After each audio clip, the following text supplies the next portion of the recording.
Our top focus this afternoon is terrible and disturbing news coming in from the United States of America, where another incident of hate crime has resurfaced. This time, a 39-year-old Sikh man was reportedly shot by an unidentified person outside his home in Kent, Washington state. According to the police, an argument broke out between the two men. The miscreant allegedly shouted, and I quote, "Go back to your own country," unquote, and shot him in the arm. The incident unfolded on Friday when the victim was walking outside his home. The victim has been taken to the hospital for treatment. It is a third incident after 32-year-old Indian techie Srinivas Kuchibotla was shot by a US Navy veteran in Kansas last month, and earlier this week, 43-year-old Indian origin convenience store owner Harnish Patel in South Carolina was found dead of gunshot wounds.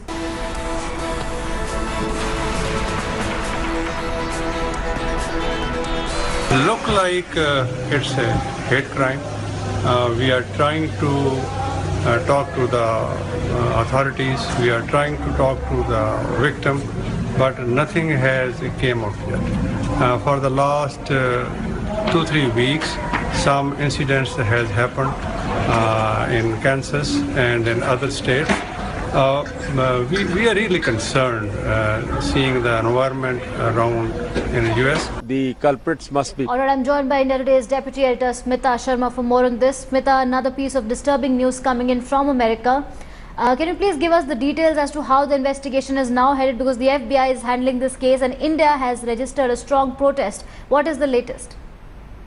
Look, what we do know is that this victim is a 39-year-old Sikh man. His name is Deep Rai, and he is actually a US citizen, so whereby, of course, the US laws take precedence for him. But given the fact that the accused says that, the victim says that the accused shouted, "Go back to your country," so clearly it has larger ramifications for the Indian diaspora or for the brown skin community to say, because, in US, in the post 9/11 scenario, we saw that people were not able to discriminate between Sikhs and Muslims. The racial profiling of brown skin community, larger Asian community started happening. The Consul General of India, in fact, in San Francisco, is in touch with local authorities to ascertain the details. Because if you remember, in the Kansas shooting killing of Srinivas, initially the authorities actually refused to club it as a hate crime, and it was only later that India persisted with the efforts that the FBI along with the Kansas police authorities started looking at it, taking the investigations into the next level, labeling it as a hate crime. But this incident comes, remember, as far as that speech of Donald Trump in the United States Congress is concerned, where he might have sounded a bit reconciliatory towards communities, trying to reach out to them. But unfortunately, the last 24 hours, the president has once again been busy on Twitter, fighting out all... Smita, please stay on with us. I'm also joined by Puneet Ahluwalia, who's a Republican leader.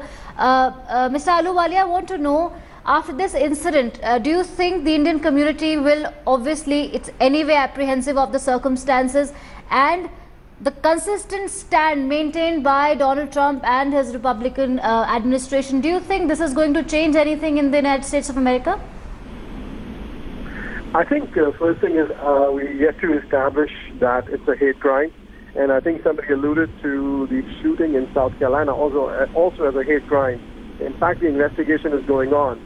Please mind you, it is every life, even Srinivas's life, or Alok's life, or Ian Grillott's life is sacred. So there's no way anything is being put aside or put to chance. We are a country of law. We are a country of transparency. And you will see that the police officers, especially in the Kansas case and the Missouri case, where the shooter went and hid at the Applebee's bar, the bartender called the police and tell them to come quietly so that the suspect cannot run away or create a scene there. So we are God-fearing people. We are very law-abiding people. At the same time, we do have some people who believe in hate, and I have to do say that the president was, in his speech at the joint session, right from the beginning, said that we condone hate and evil. So I think the law will take its course. I think the leadership, the governors, the police officers are aware, and I think the Indian community is very much organized. We were at the vigil yesterday at the DuPont Circle in Washington, D.C. I was there showing support in regards to what needs to be done. So we will get to the bottom of it. In fact, I know FBI has taken over the case, especially in Kent. I'm a Sikh, proud Sikh, and we're all concerned. But at the same time, we don't have to be panicked because we are still a country of laws. Okay. Mr. Ahluwalia, this is not the first incident. The last 2-3 weeks, we have seen almost 3 incidents, and where the only common point is hate crime, where there's only common point is that fear for immigrants. Do you think the government, the US government, is taking any steps to get rid of that fear or to give confidence in the Indian community, which is at the moment facing the brunt of hatred from some sections of the American society? I still feel we don't know about the South Carolina case. It's still pending, and we still have to establish this shooting that happened in Kent against a Sikh gentleman. But most importantly, yes, when a president addressed the joint session and comes very clearly that we will respect the Jewish community, the minority who was shot. He didn't mention Srinivas by name, but the Indian, of course, we all know it was a hate crime against an Indian. It is very much on the radar of the White House and the leadership. In fact, at the same time, Jay Shankar is in U.S. and he spoke, and it said it's an individual act. So I think at all levels it is a concern, both at the White House, both with the police department and with the FBI. So I understand the concerns and the panic, but at the same time, we still have gone through more serious issues in our life in the past, and we'll get past this. This is troubled times, this is difficult times, but I'm confident that I believe in our police, I believe in our justice system.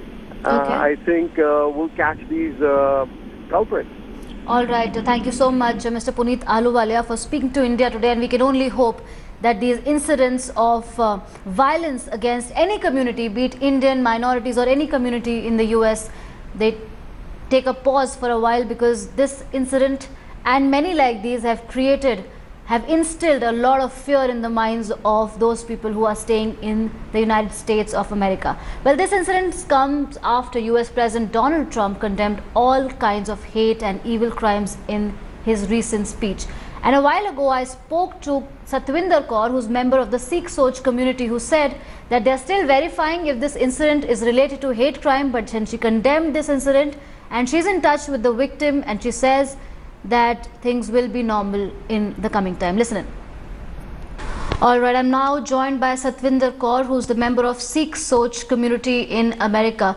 Satwinder, this latest incident of alleged hate crime has once again shaken the Indian community. What is your first reaction on this? And you've just told me that you've been speaking to a lot of police officials. Can you please give us some latest information on the investigation? When I first heard the news this morning, I woke up and I saw the news. I was disheartened. I was shocked because it doesn't happen in our community. And the first phone call I made was to our police chief. Had a conversation with him in the morning, and we within minutes had a community meeting. He brought in our Sikh community people and had a meeting in his conference room. And then media was invited, and he gave a media update, which is basically a victim who was working in his parking in his driveway last night, and somebody approached him, had an argument, told him to go back to his country, and shot him in his arm. He was taken to the hospital, and we believe he has been released, but we don't have confirmation on that, because he wishes to remain anonymous. Okay. So we are, as a community, we are just disheartened by something like this happening here in Kent. I mean, if you look at the stats, Kent is the 10th most diverse city in the U.S. We speak 138 languages within our school district, so it tells you how many different people and different communities of people live here. Mm-hmm. So we never expected it to happen here. We expected it to happen in other places, but not here in Washington, especially not in Kent. So when we had the news this morning, and everybody, we cannot believe it. We are shocked, and we are hoping this is just an isolated incident. But we will find out more information from FBI and the Kent police, who is investigating this as a hate crime. Okay. Satvendra, have you been able to speak to the victim yet? How is his condition? Is he stable now? And is he in a condition to, narrate what happened to him? I have not spoken to the victim. I am waiting for the police chief to give us the confirmation that it's okay to approach him, because he did say he wanted to stay anonymous. He did not want to have connections with people. He does not want people finding out who he is, and he's just a very private guy. So we don't have any updates on that. Okay. All right, Satvinder Kaur, thank you so much for sharing your experience and your concerns with India Today. We will keep coming back to you for more on this. Thank you so much for speaking to India Today. Now, like I said, this incident comes after US President Donald Trump condemned all kinds of hate and evil crimes in his recent speech, and this is the third incident in 2 weeks. First Srinivas, the Indian techie, and then Harnish in South Carolina, and now Deep Rai. Let's listen into what Donald Trump said. Recent threats targeting Jewish community centers and vandalism of Jewish cemeteries, as well as last week's shooting in Kansas City, remind us that while we may be a nation divided on policies, we are a country that stands united in condemning hate and evil.